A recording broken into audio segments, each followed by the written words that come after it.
안녕하세요. 라이트하우스입니다. 12.26 주택시장 안정화 방안을 발표한 지 벌써 한 달이 되었는데요. 강력한 규제로 인해 서울 아파트값이 3주 연속 상승폭이 둔화되었고 15억 초과 아파트 역시 하락세로 전환되었습니다. 그러나 이런 규제 한파에도 경기도 주요 지역의 아파트값이 풍선 효과로 인해 꿋꿋이 상승세를 이어가고 있다고 하며 교통망 확충과 개발 호재가 있는 곳을 중심으로 높은 상승세를 기록하고 있다고 하는데요. 오늘은 이 중에서 서울 서부에 인접해 서울의 영향을 크게 받으며 투기 수요가 몰리는 부천, 고양, 광명시의 현황과 전망을 분석해 보겠습니다. 작년 한 해 울고 웃었던 이 세 지역의 주요 이슈를 보자면 3기 신도시 고양 창릉, 부천 대장지구 지정과 9월 신안산선 착공, 그리고 11월에 고양시의 조정대상 지역 해제, 광명의 분양가 상한제 확대 적용을 꼽을 수 있는데요. 작년 11월 조정대상 지역에서 풀린 고양시 일대는 12.16 대책에 덕을 본다는 이야기까지 나오며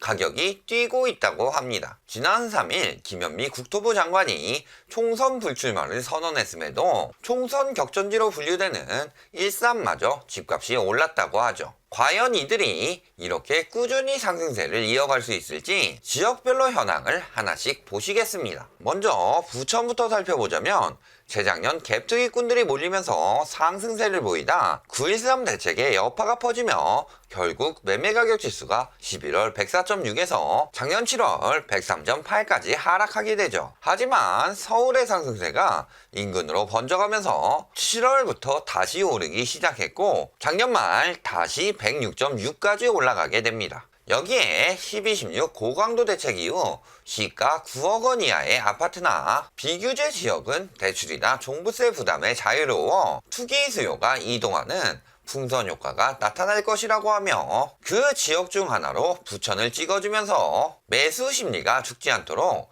꾸준히 선동하고 있죠. 단지별로 살펴볼까요? 7호선 역세권 인근 단지들부터 보면 부천 아이파크 전용 84제곱미터는 작년 6월 4억 5,700에서 현재 5억 1,400까지 올랐으나 전세는 3억 중반으로 계속 보합 중이고 중동 팰리스 카운티 59제곱미터 역시 5월에 4억 2천에서 올해 1월 4억 5,500으로 소폭 올랐지만 역시 전세는 보합 중이고요. 분양권으로 가보면 중동 센트럴파크 푸르지오 전용 84제곱미터의 분양권 거래는 작년 초 7억 8천에서 9월에는 6억 8천까지 1억가량 하락하며 거래량도 감소하는 중이었지만 12월에 갑자기 8억 9천으로 2억 이상이나 높은 기이한 거래가 한 건 진행되는데요. 업계약을 통해 대출을 많이 받으려는 행위나 자전거래 등이 의심되는 상황이죠. 이렇게까지 티나게 할 정도로 별 꼼수를 다 쓰는데 추후 모니터링 강화 시 타겟팅으로 잡아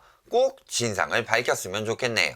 바로 옆 힐스테이트 중동은 전매 제한 해제 직후인 작년 2월 무려 300건이 넘는 분양권 거래가 되며 이미 투기 수요들이 대부분 팔고 나갔고 이제는 점점 더 하락하고 있는 상황이고요. 옥길 범박지구 쪽은 어떨까요? 옥길 자이 전용 84제곱미터의 경우 재작년 8월 5억 3,500으로 거래가 한 건 진행된 이후 거래가 없다가 갑자기 작년 9월 6억 2,100, 11월 6억 7천까지 오르고 호반 베르디움 역시 작년 7월 5억 8천에서 11월에 6억 5천까지 상승하는데요. 지난 8월 분양된 일루미스테이트의 가격을 띄우고 결국 고분양가로 25가구의 미계약분이 나자 인근 시세가 계속 오른다는 것을 보여주기 위해 11월까지 계속 시세를 교란한 것으로 보이네요. 실제 11월 이후 거래가 없거나 다른 평형을 보더라도 가격이 보합세인 것을 보면 알 수 있죠. 결국 부천은 서울의 상승세를 따라서 올라간 만큼 떨어질 때도 따라서 떨어질 가능성이 굉장히 높다는 뜻입니다. 광명시로 넘어가 보면 재작년 9.13 대책으로 인해 11월부터 매매가격 지수는 111.4에서 6개월간 연속 내리막길을 걸으며 작년 5월 104.5까지 하락한 이후 다시 상승하는 모습을 보이는데요. 이 역시 서울 아파트가 상승하면서 벌어진 일로 7월에 분양가 상한제 등이 발표되면서 투기 과열 지구임에도 오히려 서울의 투기 수요들이 광명으로 이동했고, 이렇게 외지인 수요들이 쏟아져 들어오면서 서울을 뛰어넘는 전국 집값 상승률 1위를 기록하는 모습을 보입니다. 그 이후 신안산선 호재를 통해 더욱 가격을 올리며, 이런 호재들을 반영하고도 남을 만큼 끼어있는 거품이 더더욱 많이 끼게 되는데요. 특히 일부 아파트 단지 분여회 및 대표자 회의, 인터넷 카페, 일부 공인중개사무소에서 과장된 가격으로 허위 매물을 올리는 등 인근 시세를 교란하니, 시에서 부동산 허위 매물을 집중 단속에 나서기로 할 정도로 집값을 올리기 위한 심각한 담합 행위가 성행하죠. 이렇게 호도와 담합이 겹치며 12월 초에 광명 KTX와 신안산선 역세권인 일직동 방면에 10억 아파트들이 나오는 등 거품은 점점 더 쌓이고 있었고요. 문제는 12.16 대책 발표 때 그간 거품이 많이 꼈던 광명 역시 결국 분양가 상한제로 지정되게 됐다는 점인데요. 그럼에도 정신 못 차리고 호가를 더 올리고 있죠. 이전 광명 영상에서 말했듯 본인들이 부동산 시장을 볼 눈은 없고 스타 강사 뒤나 졸졸 따라다니면서 매입했던 투기꾼들이니 지금이 손절할 때인지도 판단을 못하는 거죠. 그러니 일직동 광명파크자이 전용 84제곱미터는 아직도 12에서 13억의 호가 매물이 나오고, 광명역 서밋플레이스 전용 84제곱미터 역시 12억 5천의 호가 매물이 나오는 등 한 달도 안 돼서 1억의 호가를 더 붙이고 있네요. 하지만 앞에서 말했듯 호가만 올릴 뿐 9억 이상 고가 아파트에 대한 대출 강화로 인해 대책 이후 거래는 단 한 건도 신고되지 않고 있습니다. 전세 역시 입주 2년차가 되며 몇 건의 재계약들만이 있었을 뿐 가격은 4억 중후반으로 유지 중이고요. 인프라가 집중된 철산역 주변과 하안 재건축 단지들은 어떨까요? 철산 레미안자이 전용 84제곱미터는 7월에 8억 1,600만원에서 작년 말 9억 400만원으로 약 1억의 거품이 끼었지만 대책 이후 거래가 멈춘 상황이며, 하안 주공 1단지나 11단지는 규제에 해당되지 않기 때문에 3억 중반대로 보합세를 보이고 있죠. 매매 시장이 투기와 담합으로 뒤덮였다면 반대로 정비 사업은 갖은 비리가 나돌고 있는데요. 뉴타운 사업이 추진 중인 11개 구역에 특별 점검을 실시한 결과 조합 운영비 예산과 관련된 내용으로 약 78건의 위반 사례가 적발되는 등 말이죠. 하지만 이런 짓들을 하며 이익을 보기 위해 분양가만 높이려고 하니 허그와 조합 간의 분양가 조율이 되지 않으며 자꾸 미뤄지다가 15구역에 들어올 광명 푸르지오 센트베르는 작년 말까지도 분양을 하지 못해 4월까지 협상이 되지 않는다면 분양가 상한제 적용을 받게 될 예정이죠. 결국 광명 역시 서울과 같은 인프라를 누리는 만큼 상승세도 하락세도 서울을 따라 진행되고 있으며, 사실 그간 생산 인구가 급격히 빠져나가며 실수요들이 감소하고 있는 상황이죠. 그러니 그간 거품이 많이 꼈다고 좋아하는 것은 한때일 뿐, 결국 그 거품으로 고가 아파트 규제를 정통으로 맞는 대장주 아파트들을 시작으로 차츰 거품이 빠지게 될 것입니다. 마지막으로 고양시를 살펴보겠는데요. 고양은 인접한 서울 서쪽 은평구와 마포구의 집값 상승으로 인해 수요가 밀려나면서 고양으로 유입된 인구들이 많았는데요. 다른 두 지역이 서울의 상승세로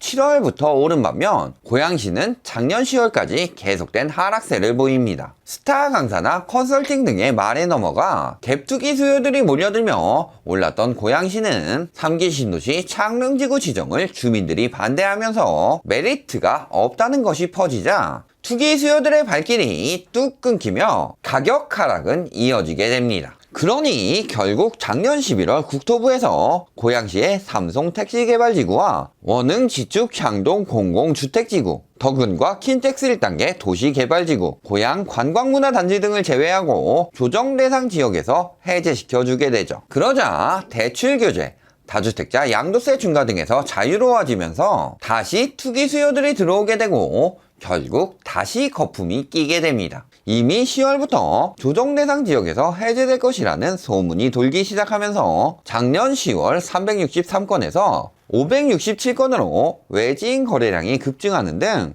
일산 서구를 중심으로 투기 수요가 유입되었다고 지역 부동산에서 이야기하는데요. 예전부터 고양시 갭투기의 성지인 학원가 인근 후곡마을이나 구도심 대곡소사선 호재가 있는 곳들을 중심으로 투기 수요가 들어가며 급등하죠. 5천만 원의 갭투기를 할 수 있으니 10단지, 15단지 등의 갭투기 수요가 몰리며 모두 1억 원가량 훌쩍 뛰는 모습을 보입니다. 일산 동구 역시 마찬가지인데요. 소형 평형으로 투기 수요가 몰리며 5단지 쌍용 전용 70제곱미터의 경우 지난 10월에는 3천만 원으로 갭투기가 가능하니 3억에서 3억 2,500만 원에 거래되다가 한 달 만에 3억 4천만 원에 거래되었고, 최근엔 호가가 3억 6,500만 원까지 오르는 등 거품이 심하게 끼고 있으며, 같은 단지 전용 50제곱미터의 경우도 10월에 2억 3,800만 원, 2억 5,500만 원에 실거래된 것에 비해 현재 호가는 2억 8,500만 원까지 뛰었죠. 백마마을 인근 부동산 중개업소 관계자는 백송마을의 경우 조정 대상 지역 해제 전후로 최소 2천만 원으로 갭 투기가 가능했고, 백마마을도 3에서 5천만 원으로 투기가 가능해 한꺼번에 두세 채를 사기도 하는 등 투기 수요들이 가격을 올려놨다고 하는데요. 이외에도 덕양구 행신동 등 소형 아파트와 묘진 YCT 등 소액 갭 투기할 곳들이 11월 거래량과 가격이 모두 상승하며 투기가 들어갔지만 1월이 되면서 가격과 거래는 모두 감소하고 있는 상황입니다. 결국 창릉지구 때문에 망한다는 소리는 다 개소리였고, 일산에 들어온 투기 수요들이 실수요들을 선동하여 가격을 올리려는 꼼수였다는 것이며, 창릉지구와는 전혀 관계없이 조정 대상 지역이 해제되자 투기 수요들이 활개치며 다시 가격이 급등하는 것을 보면 이런 언론 플레이에 다들 넘어갔을 뿐이라는 거죠. 결론을 말씀드리겠습니다. 서울의 상승세를 따라서 같이 상승한 광명과 부천, 그리고 조정 대상 지역 해제로 갭 투기 수요가 몰린 고양은 지금까지 상승세를 보이다 12.16 정책으로 서울이 주춤하자 같이 주춤하는 모습인데요. 결국 상승한 이유는 호재가 아니라 서울의 상승세가 내려온 것일 뿐. 하지만 지금부터 점점 더 심화될 것으로 보이는 서울의 하락세가 퍼지며 그 영향으로 같이 하락할 가능성이 굉장히 높습니다. 그리고 고양의 경우 투기 수요의 급격한 유입으로 총선이 끝남과 동시에 다시 조정 대상 지역으로 지정되면서 거품이 급격히 빠질 가능성이 높고요. 털을 잡고 장기적으로 거주할 실수요들은 집값의 급상승을 원하지 않습니다. 나중에 자식들이 내 집 마련하기도 힘들고 보유세도 올라가기 때문이죠. 그럼에도 이렇게 투기 수요들이 시장을 교란하는 것은 그 가격에 집을 사주는 실수요들은 물론 장기적으로 거주하는 실수요들까지 피해를 입히는 아주 이기적이고 악랄한 행위일 뿐입니다. 그리고 스타 강사들이 2017, 18년쯤에 찍어준 단지들에 들어간 투기 수요들이 지금 팔고 나가기 위해 추세를 만드는 것일 뿐이며, 그들이 빠지는 동안 지금 고가에 산 사람들이 결국 설거지 부대를 자처하는 거죠. 이런 상황 역시 서울처럼 전형적으로 투기 수요들이 선동해 실수요들이 낚이는 하이먼 민스키 모델의 현실 부정의 단계이며, 이 달콤한 꿈이 끝나면 다시 급격히 떨어지는 가격에 후회만 남을 수 있습니다. 그러니 괜한 욕심으로 투기 도박판이 성행하고 있을 때 내 집 마련을 하지 마시고, 그 하우스가 경찰에 검거되고 거품이 빠지고 난 뒤에나 고려해 보시기 바랍니다. 오늘 영상이 도움이 되셨다면 좋아요, 구독, 알림 부탁드립니다.